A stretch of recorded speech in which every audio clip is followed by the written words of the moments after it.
Last ಬ್ಲಾಗ್ನ ಈಗ continue ಮಾಡ್ಕೊಂಡು ಹೋಗೋಣ. ನಿಂಗೆ ಸ್ಪೆಷಲ್ ಪ್ರೈಸ್ ಬಾ ಮುಂದೆ ಹೋಗು ಹೋಗಮ್ಮ. ಇಲ್ಲಿ ಮಿಲಿ ಬರ್ತಾಳ ಕಣ ನೋಡಿ. ಆ ಮುಂದೆ ಹೋಗು ಅಂದ್ಬಿಟ್ಟು ಮತ್ತೆ ಮುಂದಕ್ಕೆ ಹೋಗ್ತಾ ಇದ್ದೀನಿ. ಸುಮ್ಮನೆ ದೀಪ ಅದೇ ಓ ಏನಪ್ಪ ನೀಶು ಇಲ್ಲೇ ಸರ್ಕೊಂಡ ಅವನು ಯಾಕೆ ಇಲ್ಲಿ ಸರ್ಕೊಂಡ ಜೈಲದು ಆಗ್ಲಿಲ್ಲ ಒಂದು ವರ್ಷ ನೋಡಲಿ ಕೈ ಸೊ ನಿಂಗೆ ಏನಾಯ್ತ ಮರ ಹಂಗೆ ಬೀಳ್ತಿರ್ತೀನಿ. ಮೊನ್ನೆ ಫ್ರೆಂಡ್ ಊರಿಗೆ ಹೋಗಿದ್ದೆ, ಅಲ್ಲಿ ಬಿದ್ದು ಅಲ್ಲಿ ಬೀಳಿಸ್ತಾವನು ಗದ್ದೆಲಿ. ಹಾ ಗಾಯ ಆಯ್ತು.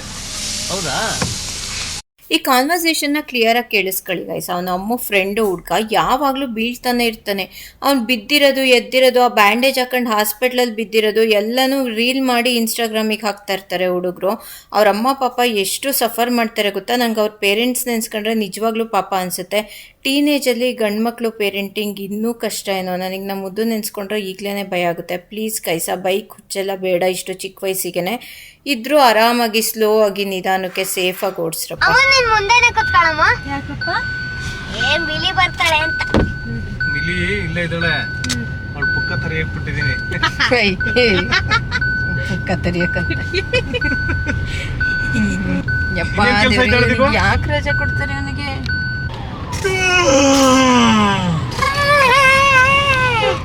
ಮಿಲಿ ಕಾಯ್ತಾ ಇರ್ತಾಳೆ ಎಷ್ಟೊತ್ತಿಗೆ. ಇವಾಗ ಮಿಲಿ ಕರ್ಕೊಳಕ್ ಹೋಗ್ತಾ ಇದೀವಿ. ಸ್ನಾನ ಎಲ್ಲ ಆಗಿ ರೆಡಿಯಾಗಿ ನಿಂತಿರ್ತಾಳೆ. ಹೋದ ತಕ್ಷಣ ಒಂದು ರೌಂಡ್ ನೆಗ್ದಾಡ್ತಾಳೆ ಇವ್ರ ಮೇಲೆ. ಈಗ ಬೈತಾಳೆ ಬಿಟ್ಟೋಗಿದ್ದೀರಾ ಅಂತ. ನಮಗೆ ಯಾರಿಗೂ ಬೈಯಲ್ಲ, ಇವ್ರಿಗೆ ಬೈಯೋದವಳು. ಅವ್ರು ಕೇಳು ಕಚ್ಚುತ್ತಂತ.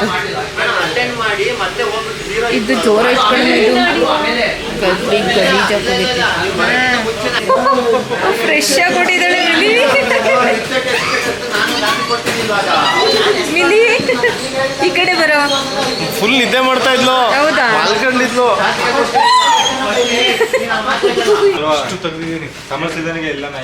ಈಗ ಈಗ ನೆಕ್ಸ್ಟ್ ಸರಿ ಆಗುತ್ತಾ? ನೆಕ್ಸ್ಟ್ ಮೇಡಮ್ ನಿಮಗೆ ಡೈಲಿ ಬಾಜ್ ಬೇಕು. ಹಂಗಲ್ಲ, ಈಗ ಜಾಸ್ತಿ ಆಗ್ತಾ ಇತ್ತಲ್ಲ ಅದರ ಎರಡು ಮೂರು ಟೈಮ್ ನಿಮಗೆ ಡಿಸೈಡಿಂಗ್ ಮಾಡಬೇಕು. ಇನ್ನು 15 ದಿವಸದ ಮೇಲೆ ಕರ್ಕೊಬನ್ನಿ. 15 ದಿನ 15 ಡೇಸ್ ಆಮೇಲೆ ಕರ್ಕೊಬನ್ನಿ. ಇನ್ನೂ ಒಂದ್ಸಲ 2-3 ಟೈಮ್ಸ್ ಮಾಡಬೇಕು. ಫುಲ್ ಸೆಟ್ ಆಗುತ್ತೆ, ಫುಲ್ ಕ್ಲಿಯರ್ ಆಗುತ್ತೆ. ನ್ಯಾಚುರಲ್ ಅಷ್ಟೇ ಹೇರ್ ಫಾಲ್ 1-2 ಬರುತ್ತೆ, ಅದು ಬರುತ್ತೆ. ಅದು ಓಕೆ ಅದು ನಿಮಗೆ. ಬಟ್ ನಿಮಗೆ ಡೈಲಿ ಕೋಮ್ ಮಾಡಬೇಕು. ಈ ಸಮರ್ ಸೀಸನ್ಗೆ 2 ಟೈಮ್ 3 ಟೈಮ್ ನಿಮಗೆ ಡಿಸೈಡಿಂಗ್ ಮಾಡಬೇಕು. ಇದು ಒಂದು ನಮ್ಮ ಕೈಲಿ ಆಗದೆ ಇರಕ್ಕೆ. ಆಯ್ತು ಇಲ್ಲೇ ಇದ್ದೀನಿ. ಓ ಫುಲ್ ಸೂಪರ್ ಫ್ರೆಶ್. ಖುಷಿ ಆಯ್ತು. ಬಿಟ್ಟೋಗ್ಬಿಟ್ರು ಅಂತ. ಆಯ್ತು ಎಲ್ಲರೂ ಒಂದು ರೌಂಡ್ ಮಾತಾಡೋದು. ಆಗಲ್ಲ ಇದೆಲ್ಲ ಕೆಲಸ ಮಾಡಕ್ಕೆ. ಈ ಸತಿ ಚೆನ್ನಾಗಿ ಮಾಡಿದ್ದಾರೆ. ಫುಲ್ ಹುಲ್ಲು ಕೆತ್ತಿಲ್ಲ ಲಾಸ್ಟ್ ಟೈಮ್ ಹಂಗೆ. ಈ ಸುಮ್ಮನೆ ಕಚ್ಕಿಚ್ಚಿತ್ತು ಒಬ್ಬ. ಇದು ನೋಡೋಕ್ಕೆ ಬೇಯತ್ತೆ. ಸುಮ್ಮನಿರೋ ಕಚ್ತವೆ. ಆ್ಯಕ್ಚುಲಿ ಈ ಥರ ದೊಡ್ಡ ನಾಯಿ ಕಚ್ಚಲ್ಲ. ಇಂಥವಿರ್ತಾವಲ್ಲ ಇವೇ ಕಚ್ಚೋದು. ಏನೋ ಇದೊಂದೆಲ್ಲ ಪಾಪ ಸೈಲೆಂಟ್ ಆಗೈತೆ. ಏನ ಸ್ನಾನ ಮಾಡಿಸ್ಕೊಂಡ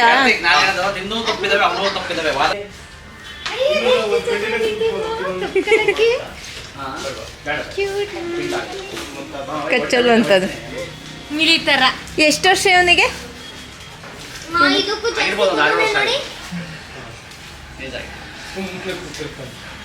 ಮಲ್ಗಿತ್ತಿದ್ದು ಇಷ್ಟೊತ್ತರ್ಗು. ಹಾಂ ನನ್ನ ಬಿಟ್ಟು ಅವನು ಮುಟ್ತಾ ಇದೆಯಲ್ಲ ಅಂತ ಬೊಗಳುತ್ತಿರೋದು ಇವಳು.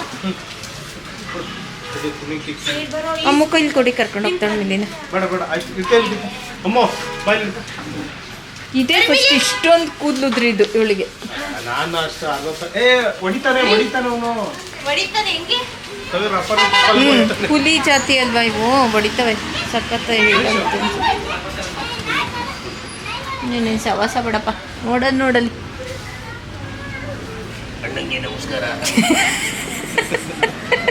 ಮಿಲಿ ಸ್ನಾನ ಆಯ್ತಾ ಚೆನ್ನಾಗಿ? ಬಿಸಿನೀರಲ್ಲಿ ನಿದ್ದೆ ಬಂದಿರ್ಬೇಕು. ಅದಕ್ಕೆ ಸಂದಿಗೋಗಿ ಮುದ್ರಕ ಮಲಗ್ಬಿಟ್ಟಿದ್ದಾಳೆ. ಇಲ್ಲ ಅಂದ್ರೆ ಇಲ್ಲೆಲ್ಲರಿಗೂ ಹಿಂಸೆ ಕೊಡೋಳು. ಇಲ್ಲೂ ಮಲಗಿದ್ದಾಳೆ. ಅಲ್ಲಿ ಫುಲ್ ಮಲ್ಕೊಂಡಿದ್ಲು. ನಿದ್ದೆ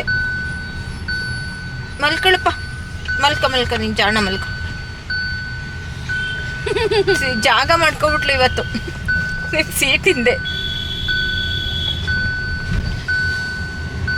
ಸುಮ್ನಿರ್ಮುದು ಕೆಣಕ್ಬೇಡ, ಸುಮ್ನಿರ್ಮುದು ಪಾಪ. ದೀಪು ಹ್ಮ್ ಸನ್ಸ್ಕ್ರೀನ್ ತಗೊಂಬೇಕಲ್ವಾ? ಹ್ಮ್ ಅಮ್ಮ ಬಟ್ಟೆ ತಗೊಳಕ್ ಹೋಗ್ತೀವಿ ನಾವು. ಅಂದಲ್ವಾ? ಕಣ್ಣೊಳಗ್ ಹೋಗಿದ್ಯಾ ಮಿಲಿ ಕೂದ್ಲು?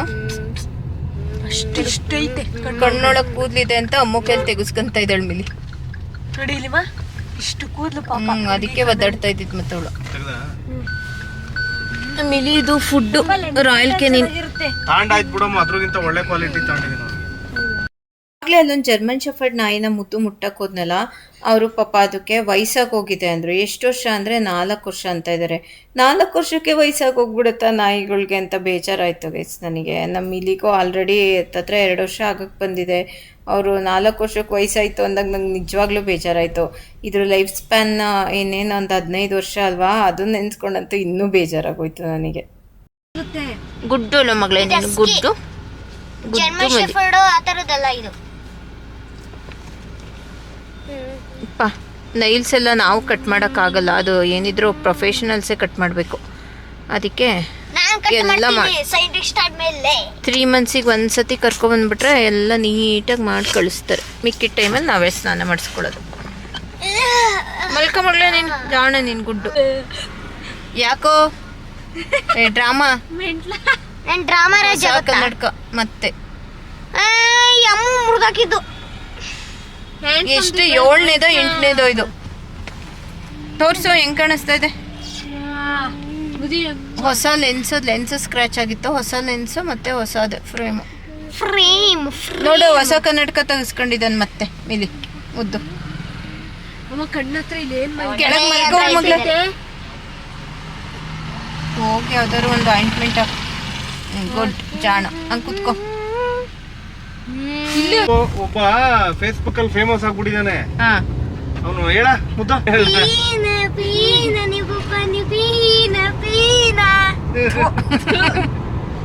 ಅಲ್ಲ, ಇವನು ಸ್ವಲ್ಪ ಸಾಫ್ಟ್ ಆಗಿ ಚೆನ್ನಾಗಿ ಹೇಳ್ತಾ ಇದ್ದಾನೆ ಅವನು.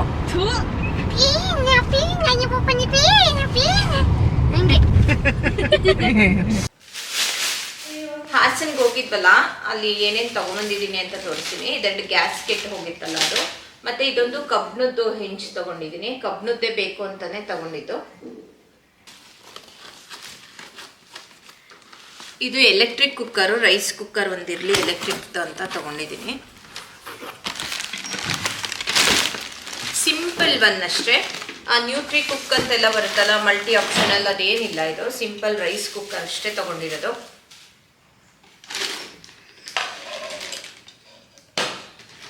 ಇದಕ್ಕೆ 1 ಕಪ್ ಕೊಟ್ಟಿದ್ದಾರೆ, 1 ಸ್ಪೂನ್ ಕೊಟ್ಟಿದ್ದಾರೆ. ಇದ್ರ ಮೇಲೆ ಅಪ್ ಟು 110 ಡಿಗ್ರಿವರೆಗೂ ಯೂಸ್ ಮಾಡ್ಬೋದು ಅಂತ. ಪ್ಲಾಸ್ಟಿಕ್ ಥರನೇ ಇದೆ, ಇದೇನೋ ಆಲ್ಮೋಸ್ಟ್ ಯೂಸ್ ಮಾಡೋದು ಅನಿಸುತ್ತೆ ನಾನು. ಇದು 1 ಪ್ಲೇಟು. ಯಾಕೆ 1 ಪ್ಲೇಟ್ ಕೊಟ್ಟಿದ್ದಾರೆ? ಕೆಳಗಡೆ ಹಾಕಕ್ಕೆ. ಇದು ಮಾಮೂಲಿ ಕುಕ್ಕರ್, ಸೇಮ್ ರೈಸ್ ಕುಕ್ಕರ್ ಥರನೇ. ಇದು ಒಳಗಡೆ ಈ ಥರ ಇದೆ. ತೋರ್ಸೋದು ಒಳಗಡೆ.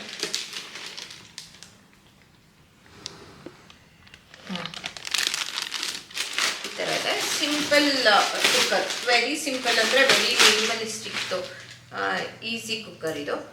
6 hours ವಾರ್ಮ್ ಇರುತ್ತೆ. ಇಲ್ಲಿ ಕುಕ್ ಅಂತ ಪ್ರೆಸ್ ಮಾಡಿದ್ರೆ ಕುಕ್ ಆದಮೇಲೆ ಇದು ವಾಮಿಗೆ ಬಾದಾಗೆ ಬರುತ್ತೆ ಅಷ್ಟೇ. ಇಡ್ಲಿ ಪಾಟ್ ತಗೊಂಡಿದ್ದೀನಿ. ತೋರಿಸ್ಲಾ ಹೊರಗಡೆ ಇರುವ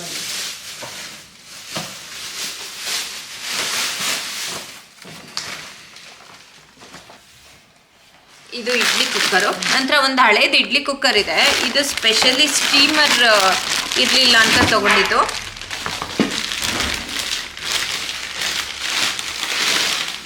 ಇದು ಇವಾಗ ತಗೊಂಡಿರೋದು 21 ಇಡ್ಲಿ ಪ್ಲೇಟ್ಸ್ ಬರುತ್ತಲ್ಲ, ಅದು ಒಂದು ಸ್ಟೀಮರ್ ಕೊಟ್ಟಿದ್ದಾರೆ.